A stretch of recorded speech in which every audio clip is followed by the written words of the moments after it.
So, you want to make a truly terrifying short film, something that crawls under your skin and stays there long after the credits roll.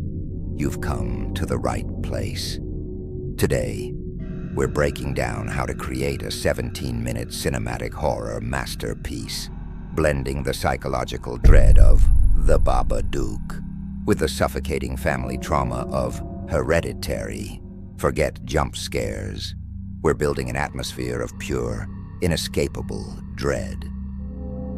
First, let's talk setting. It's not just a location, it's a character. We need an isolated, decaying Victorian house.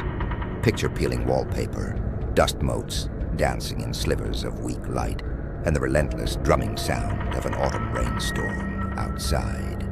This isn't just background noise. The storm traps our character, muffles her screams, and mirrors the turmoil brewing inside her mind. The house itself is a tomb, a physical representation of her grief and decay. Our story centers on a grieving mother. This is key. Her loss is the entry point for the horror. She's not just scared. She's vulnerable, broken, and desperate to reconnect with what she's lost. This is where our central prop comes in, an old black rotary phone. It's a relic from another time, heavy and solid. One day, amidst the storm's fury, it rings. And on the other end, she hears the faint, static-laced voice of her deceased daughter. Is it real? Is it a hallucination? Or is it something else pretending? The ambiguity is where the terror lives. To bring this vision to life, we need a specific visual style. Think slow, deliberate camera movements. We're not running around. We're creeping, gliding through hallways, letting the camera linger on dark corners and half-open doors. This creates a sense of being watched, of a patient, predatory presence. We'll use practical lighting, the flickering flame of a single candle, the unreliable buzz of a dying light bulb. This carves the world into deep, imposing shadows where anything could be hiding. The audience's imagination will do more work than any CGI monster ever could. The color palette is crucial for setting the mood. We're going to desaturate the image, draining the life out of it. We'll lean heavily into cold, sterile blues and sickly, unsettling greens. This makes the environment feel diseased, hostile. When we do see a warmer color, like the orange glow of a candle, it won't feel safe. It will feel like a tiny, fragile beacon in an overwhelming sea of darkness, a false hope that can be extinguished at any moment. Sound design is arguably the most important element here. Silence will be our most powerful tool. The sudden absence of the rain, the moment when all ambient noise just stops. That's when the audience will hold their breath.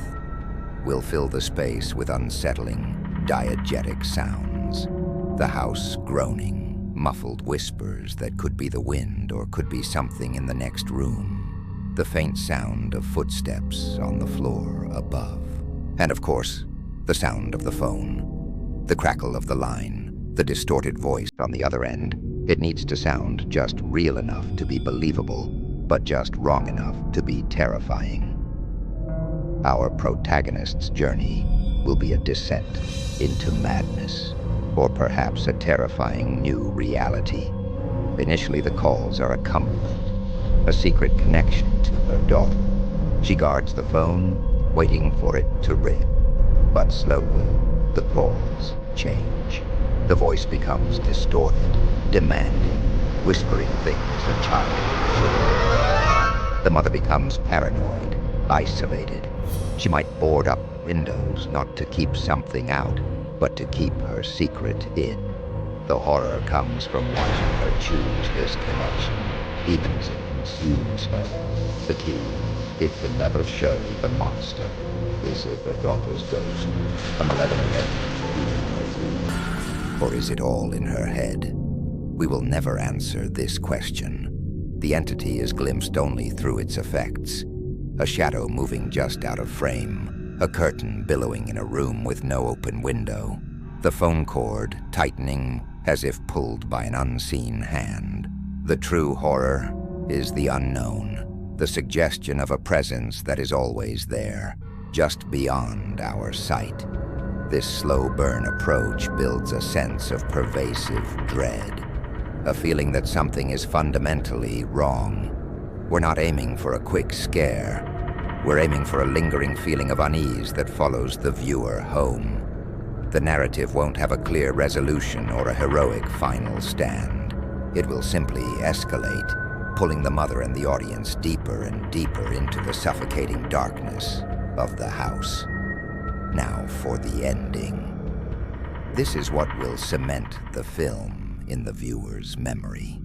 After 17 minutes of escalating tension, our final sequence sees the mother, utterly broken, sitting in silence. The house is quiet. The storm has passed. There's a moment of false peace. And then we cut. The final shot is of the rotary phone, sitting alone on a table in an empty, dark room. It's perfectly still.